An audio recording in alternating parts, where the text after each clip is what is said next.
श्री गुरु चरण कमलेभ्यो नमः। मैत्रेय मुनि कहते हैं, हे विदुर, जब पृथ्वी माता ने धरती का रूप लिया और मुड़ करके क्रोधित पृथु महाराज के पास पहुंची, तो वो प्रार्थना करने को तैयार हुई। पृथु महाराज को देखा तो वो इतने क्रोधित थे पृथ्वी के ऊपर कि उनके होठ हिल रहे थे। तो पृथ्वी ने कहा, महाराज, आप तो बुद्धिमान विद्वान हैं, धर्म को जानते हैं, आप थोड़ा क्रोध को शांत करिए, मेरी बात, मेरी प्रार्थना को ध्यान से सुनिए। पृथ्वी महाराज ने क्रोध छोड़ दिया और उन्होंने सुना। क्या बोल रही है पृथ्वी? भाई, सुनना भी तो चाहिए किसी का, अभी तो कुछ पता पड़ेगा क्या हो रखा है। अपनी अपनी चलाएंगे तो कुछ नहीं मिलने का। अपना अपना कभी नहीं चलाना चाहिए, दूसरे का भी सुन लेना चाहिए। तो क्या हुआ, सुना? तो बोल रही है पृथ्वी, देखिए महाराज, जो बुद्धिमान विद्वान होते हैं ना, जानकार, वो भौरे के समान होते हैं। जहां कहीं भी अच्छी चीज मिलती है उसको लेते हैं। साधु ऐसा चाहिए जैसा सूप सुभाए, सार सार को गई रहे तोता दे उड़ाए। जैसे वो सूप होता है ना, उसमें गेहूं रख लेते हैं, चावल, और उसमें सब ऐसे करने से धूल फूल सब भूसा निकल जाता है, असली चीज रह जाती है। ऐसे होना चाहिए साधु को। विद्वान पुरुष तो ऐसे होते हैं। आप महाप्रकांड विद्वान हैं। आपकी जिंदगी तो दूसरे की भलाई के लिए, क्योंकि साधु पुरुष तो दूसरे के लिए जिंदे रहते हैं, अपने लिए नहीं रहते। ऐसे बोल रही थी। आपने धर्म के स्थापन के लिए जन्म लिया है और आप ऋषि मुनियों द्वारा स्थापित किए हुए धर्म नियम जो शास्त्र में लिखे हैं उनके अनुसार चल रहे हैं। आपकी सफलता जरूर मिलेगी। जो आदमी शास्त्रों में लिखे हुए पूर्व आचार्यों की बात नहीं मानते, अपनी ही अपनी चलाते हैं, अपने मन के अनुसार कार्य करते हैं, वो निष्फल हो जाते हैं। उनका परिणाम उल्टा होता है। हो सकता है शुरू शुरू में कुछ लाभ मिले उनको, लेकिन अंत में लाभ नहीं होगा, बहुत नुकसान होगा।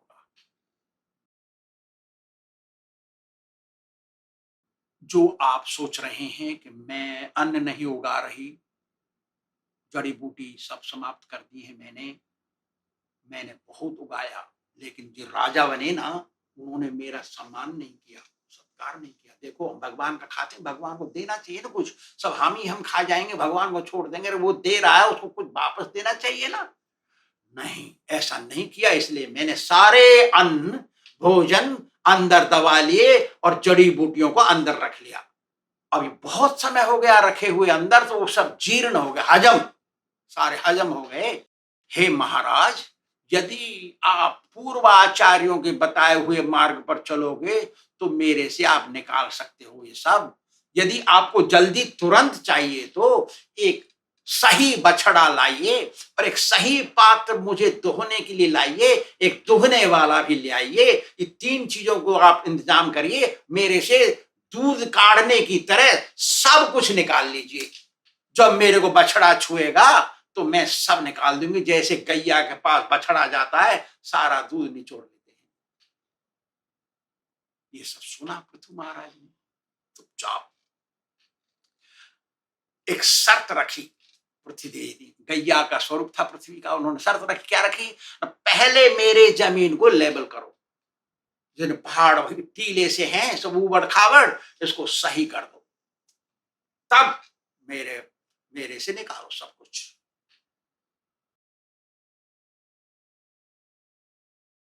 क्यों? कि सब लेबल हो जाएगा तो बरसात पड़ेगी, बरसात में सारा पानी जल्दी तुरंत समुद्र में नदियों में नहीं चला जाएगा। मैं सोखूंगी सब, इसके नीचे गीलापन रहेगा, सो उसका परिणाम जल्दी और अच्छा आएगा, ऐसा कह बोली। ये सब सुना, हितकारी वचन पृथ्वी का।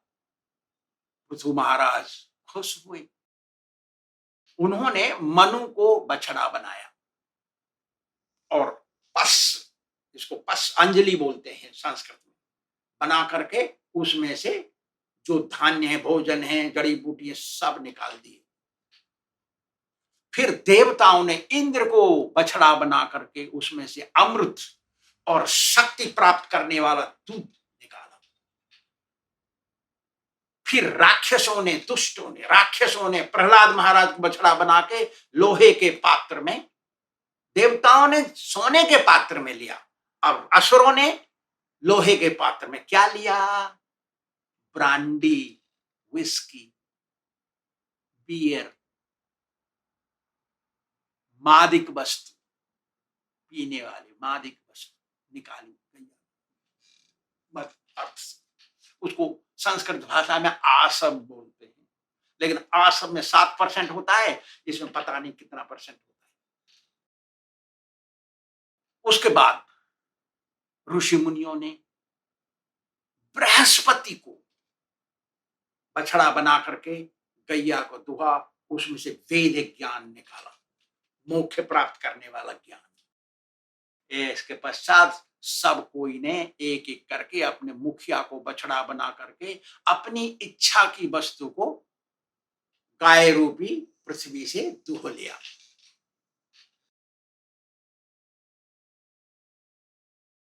फिर इसके बाद सब दुह लिया, देख करके पृथु महाराज प्रसन्न हुए। उनको याद आ गया, गैया ने कहा था मेरा लेवल करो, समतल भूमि बनाओ, तो उन्होंने धनुष बाण लेकर के सारे जितने भी टीले थे उनको पाउडर करके बिछा दिए सब जगह। लेवल हो गई पृथ्वी, पृथ्वी देवी खुश हो गई, पृथु महाराज भी खुश हो गए। तो कहा गैया स्वरूपी पृथ्वी को, तू मेरी बेटी बन के रहे मेरे यहाँ। इतने आसक्त हो गए गैया के ऊपर। गैया की जो सेवा करता है उसको मोक्ष जरूर मिलता है, बहुत बड़ा पापी भी होगा तो उसको स्वर्ग मिलेगा। गैया की सेवा करना, प्रेम से करना चाहिए, दूध की इच्छा से नहीं, दूध तो अपने आप देगी वो, लेकिन सेवा की कामना से गैया की सेवा करनी चाहिए, दूध तो अपने आप देगी वो। ऐसा हो गया तो सभी लोग खुश हो गए। फिर क्या किया पृथु महाराज ने? समतल भूमि हो गई, अन्न उगने लगा, सब कुछ हो गया, तो उन्होंने नगर, टाउन, नगर, शहर और गांव बनाए और सब अपने नागरिकों को कह दिया एक एक घर ले लो, जिसको जो इच्छा थी वो वहां पहुंच गया। अब रहने लगे, खुश हो गए, पृथु महाराज भी खुश हो गए। तो मैत्रेय जी कहते हैं कि हे विदुर, जब ये सब प्रबंध हो गया, गांव, नगर, टाउन सब भर गए और अन्न उगने लगा, तो पृथु महाराज ने सरस्वती नदी में स्नान करके संकल्प लिया, 100 अश्वमेध यज्ञ करूंगा ऐसा कह करके, और ब्राह्मणों को बुलाया। ब्राह्मण लोगों ने कुंड बनाया यज्ञ का, घोड़ा लाया गया, वहां घोड़ा को मारते नहीं है, घोड़ा को पूजते हैं, उसको कहते हैं अश्वमेध यज्ञ।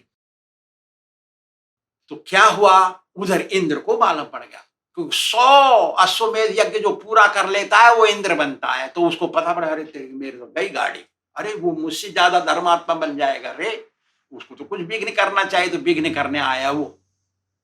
यज्ञ हो रहा था, इंद्र आया साधु बन के वहां पर। कौन से समय? जब 99 यज्ञ हो गए, 99 यज्ञ पूरे हो गए, 100वें यज्ञ में आया वो साधु बन के आया, क्योंकि सब साधु महात्मा बैठे थे, ऋषि मुनि पंडित ब्राह्मण तिलक लगाए, छापे लगाए बैठे हो, असली वाले थे वो, तो ये नकली साधु बन के आया। तो वो कैसे आया?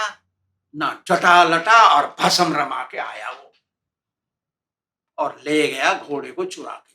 तो देखा अत्रि मुनि ने, अत्रि थे सप्तऋषि में से एक, उन्होंने देखा और कहा पृथु तो यज्ञ कुंड में बैठे हैं संकल्प लेके, वो तो उठ नहीं सकते। तो बेटे से कहा, अरे बेटा जा लेके आ, तो घोड़ा ले गया चुरा के, देख यज्ञ खत्म, यज्ञ बंद हो जाएगा। तो गया वो, देखा घोड़ा, तो वो तो साधु स्वरूप था। उसने सोचा अरे तेरी के, ये तो धर्म देवता है, ये तो भैया ये तो साधारण आदमी नहीं है, हम कैसे डिस्टर्ब करेंगे इसको, ले जाने दो, दूसरा ले आएंगे ऐसा सोच चला आया वो वापस। अरे अरे वही घोड़ा पूजा होगा, अरे दूसरा नहीं हो सकता, तू भाग के जा, वो असली साधु नहीं है, ये नकली साधु है, ये दिखावटी है, इंद्र है ये साधु नहीं है। भाग के गया कृष्ण, ठहर तू ठहर, ऐसा कह के रुकाया उसको। तो रोकने से कहा, पीछे को देखा तो क्रोधित हो गए, पृथु पुत्र आ रहा है, तो घोड़ा वहीं छोड़ा और वो साधु स्वरूप छोड़ के अंतर्धान हो गया वो। उसको कहते हैं अंग्रेजी में फेक और हेरेटिक, शोबोट, नकली, हिंदी में नकली साधु। देखिए क्या होता है। तो इंद्र को तो मालूम है यज्ञ पूरा 100वां है, ये पूरा हो जाएगा गड़बड़ हो जाएगा, मेरी गद्दी चली जाएगी। उसने, क्योंकि उसके पास तो चमत्कार है, तरह तरह के चमत्कारी साधु अच्छे नहीं होते, याद रखो, बड़े होशियार चमत्कारी साधु ठीक नहीं होते। तो इस चमत्कारी उसने ओ रजाया बमंडर, क्या बोलते हैं उसको, फॉग अंग्रेजी में, धुंध जो होता है ना धुआं की तरह, ठंडे के मौसम में आता है वो, हमारे उत्तर प्रदेश में बहुत आता है, अमेरिका में भी आता है। तो वो अंधेरा, धुएं की तरह अंधेरा गप हो गया, चुपचाप आया लाल कपड़े में सन्यासी बन के इंद्र, और ले गया सोने की जंजीर समेत घोड़े, चुरा के ले गए। अत्रि मुनि ने फिर देख लिया, बुलाया बच्चे को, अरे छोकरे इधर आ लड़के, पृथु का पुत्र आया, देख घोड़ा ले जा रहा, उठा के लेके आ। तो गया वो, देखा, अरे देख साधु सन्यासी स्वामी, अरे स्वामी स्वरूप है वो, हम तुमको डिस्टर्ब नहीं कर, बात सही है, साधु को और सन्यासी को कभी भी कष्ट नहीं देना चाहिए, शास्त्र कहता है। लेकिन वो तो नकली है ना, वो तो तिलक नहीं, कंठी नहीं, चुटिया नहीं, माला नहीं, जप नहीं, भजन नहीं, पूजा नहीं, कुछ नहीं, अहम ब्रह्मास्मि, मैं हूं भगवान, ऐसा बोल रहे वो। तो देखा साधु को, भाग के चला आया, इसको ज्ञान नहीं बच्चे को, चला आ गया, वापस आ गया। ने कहा अरे तेरी के नहीं, वो असली साधु नहीं है, सन्यासी नहीं है, वो कुछ नहीं, इंद्र है वो, लेके आ तू, उसको मार डाल, लेके आ। तो ये भाग गया, स्टॉप, रुक वहीं, नहीं तो तेरे को अभी मार दूंगा। उठाया बाण, तो डर गया इंद्र, भागा वहां से, वो साधु स्वरूप छोड़ गया, अंतर्धान हो गया। घोड़ा लेके आए वापस, उस लड़के का नाम रखा साधुओं ने, जो ऋषि मुनि थे उन्होंने रखा नाम विजिताश्व, जो घोड़े को जीतने वाला, जीत के ले आया।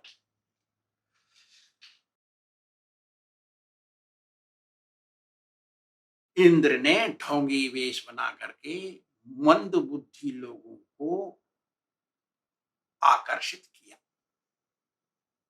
मैत्रेय मुनि कहते हैं, यानि रूपानि जगृहे इंद्रो हय जिहीर्षया, तानि पापस्य खंडानि लिंगम खंडम इहोच्यते। दिखावटी साधुओं के स्वरूप धर के इंद्र ने मंद बुद्धि, पापी, दुरात्मा, चालाक, चंट, गुंडे लोगों को बनाया। ऐसे ही लोग साधु का स्वरूप लेते हैं, बाहर से धार्मिक दिखाई देते हैं लेकिन हैं गंदे अंदर से, ऐसा रूप लिया इन लोगों ने। और जो इनोसेंट होते हैं ना, सीधे साधे आदमी, उनको आकर्षित करते हैं। पाखंड में, पाखंड होता है ना 3 अक्षर का, पा मतलब दुरात्मा, और खंड माने बाहर का चोला। ये दुरात्मा लोग बाहर का असली चोला पहन के रहते हैं और लोगों से सम्मान पाते हैं और दान लेते हैं, अपना पेट भरते हैं। ये गलत बात है। केवल 3 ही आदमी दूसरे के धन से जिंदे रह सकते हैं। एक तो है चिड़िया, दूसरा है ब्राह्मण असली, चाय पीने वाला नहीं, जो वैदिक ब्राह्मण है, जो चाय बीड़ी तंबाकू गंदा कुछ नहीं करता वो, दूसरा। तीसरा है वैष्णव, शुद्ध वैष्णव जो भगवान का भजन करता है, जिसकी जिंदगी कन्हैया है। 3 आदमी को ही लाइसेंस मिला है दूसरे के डोनेशन दान से पेट भरो। ऐसा इंद्र ने बार बार यज्ञ विध्वंस करने के लिए घोड़ा चुराया। मैत्रेय मुनि कहते हैं, देखो कैसे पाखंडी लोग हैं ये इंद्र जैसे लोग। धर्म इति उपधर्मेशु नग्न रक्त पटादिश, कैसे कपड़े पहनते, कैसे लगते हैं बाहर से, नग्न, नंगे, विभूति रमाए हुए, जटालटा, थोड़ा सा कपड़ा लंगोट पहने हुए, या लाल कपड़े में तिलक नहीं, कंठी नहीं, चोटी नहीं, माला नहीं, पूजा नहीं, अपने को भगवान मानते हैं। ऐसा देखिए, प्राय न सज्जते भ्रांति, हाँ ऐसा और है कि वो बहकाते हैं, ऐसा ऐसा प्रवचन करते हैं कि तुम सुनने वाले गोल हो जाएं, ऐसा बोलते हैं।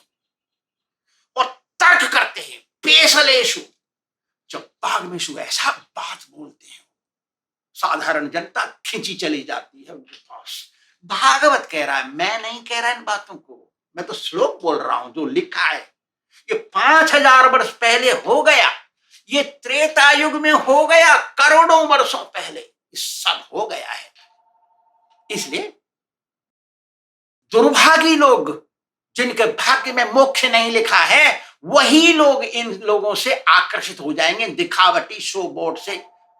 खड़िया साधु, हाँ दे साधु भाषा में खड़िया साधु, इनसे आकर्षित हो जाएंगे, उनके पीछे लग जाएंगे, उनको दान दक्षिणा देंगे।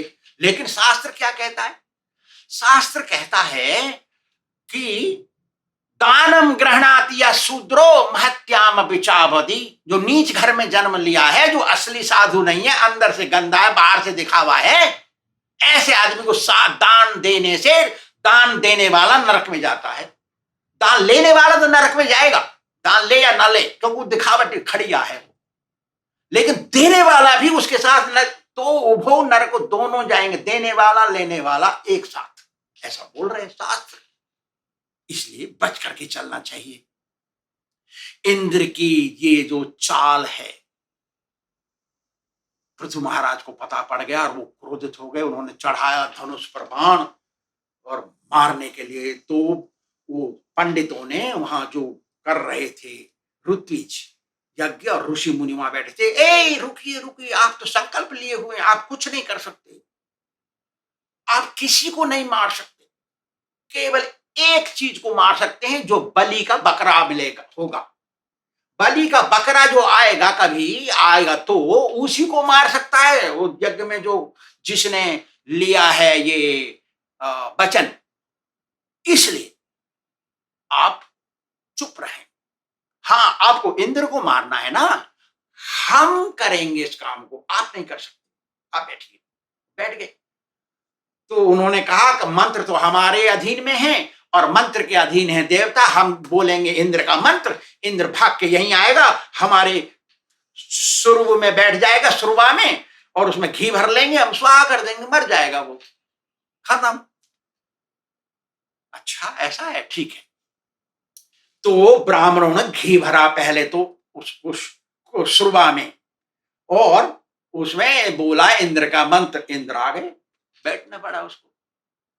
जब वो स्वाहा करने वाले थे, तभी ब्रह्मा जी आ गए, रोक दिया उनको, रुको, ऐसा मत करो, इंद्र तो भगवान के प्रतिनिधि हैं, वो आते हैं तुम्हारे यज्ञ कुंड में, भगवान के नाम से ले जाते हैं तुम्हारा हिस्सा यज्ञ में से, और जितने देवता हैं वो इंद्र के अंग हैं, उनको भी आप बुलाते, वरुणाय स्वाहा, सोमाय स्वाहा, सूर्याय स्वाहा बोलते हो ना, तो फिर वो तो इंद्र ही मर जाएगा, तो फिर तुम्हारा यज्ञ खत्म।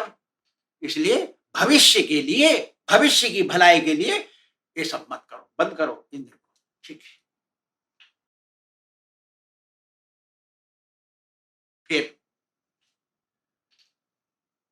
बोले ब्रह्मा जी पृथु महाराज से, देखो जो भगवान का भगत है ना, उनको ऐसे यज्ञ करने की जरूरत नहीं है, तुम भगवान के भगत हो। क्योंकि वो देख लिया है, ब्रह्मा जी ने वहां भगवान कन्हैया कृष्ण की मूर्ति रखी है, पूजा कर रहे हैं, वो पूजा में है, वो यज्ञ कुंड में भगवान का मूर्ति रखा है वहां। हम लोग चित्रपट रखते हैं, तो देखो तुम तो भगत हो, तुमको तो मोक्ष मिलेगा। जिसको मोक्ष मिलेगा वो उसको यज्ञ ऐसे यज्ञ नहीं करने चाहिए, तुमको जरूरत नहीं है यज्ञ करने की। आप इंद्र से क्रोधित ना हो। देखो इंद्र ने पाखंड शुरू कर दिया है पृथ्वी पर। ये लोग पाखंडी बने जा रहे हैं, दुर्भागी, मंद बुद्धि, कम बुद्धि वाले लोग ये दिखावटी खड़िया साधु बन जा रहे हैं, धूनी रमा रहे हैं और राख लगा रहे हैं और जटा बढ़ा रहे हैं और नंगे धड़ंगे भी रहते हैं। ये सन्यासी बन जा रहे हैं, तिलक नहीं पहनते, कंठी नहीं पहनते, अपने को भगवान मान रहे हैं। ऐसा पाखंड शुरू हो गया है और तुम और सताओगे इसको तो और पाखंड शुरू हो जाएगा, सारा भ्रष्ट हो जाएगा पृथ्वी का देश। इसलिए आप और इंद्र दोनों भगवान के अंग हैं, दोनों भगवान के अवतार हैं, आप दोनों संबंधित हैं, आप उससे मित्रता कर लीजिए, इसी में भलाई है। ध्रुवं धर्म प्रणश्येत तपो यज्ञ व्रतादिषु दर्शन स्पर्शन भाषा भीर मृक्ष पाखंडी दम्भी भी। दम्भी, अहंकारी, पाखंडी, नीच, मलेच्छ साधु बन जाएंगे, जो अंदर से गंदे होंगे, बाहर से साधु का चोला पहनेंगे और सारा यज्ञ खराब कर देंगे, व्रत उपवास पूजा खराब कर देंगे और तपस्या को भी गंदा कर देंगे। अंदर से पापी, बाहर से धर्मात्मा, ऐसा स्वरूप लेंगे। हम तो श्लोक बोल रहे हैं। फिर कहा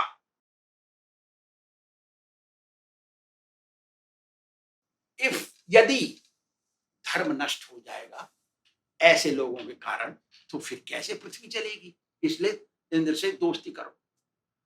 तो समझ में आ गया, पृथ्वी महाराज के खड़े हो गए, वो इंद्र को आलिंगन करके मित्रता संधि कर ली और स्नान कर लिया। स्नान तभी होता है जब यज्ञ समाप्त हो जाता है। तो जब स्नान कर लिया, सबको मालूम पड़ गया अब तो यज्ञ नहीं होगा, यज्ञ बंद हो गया। 99 यज्ञ ही हुए पृथ्वी महाराज के, और सब देवताओं को, ब्रह्मा को नमस्कार किया, उनसे आशीर्वाद प्राप्त किया। फिर ब्राह्मणों को, याज्ञिक ब्राह्मणों को दक्षिणा दिया, उनसे आशीर्वाद लिया। इस प्रकार से पृथु महाराज का यज्ञ समाप्त हुआ। श्री राधा गोविंद भगवान की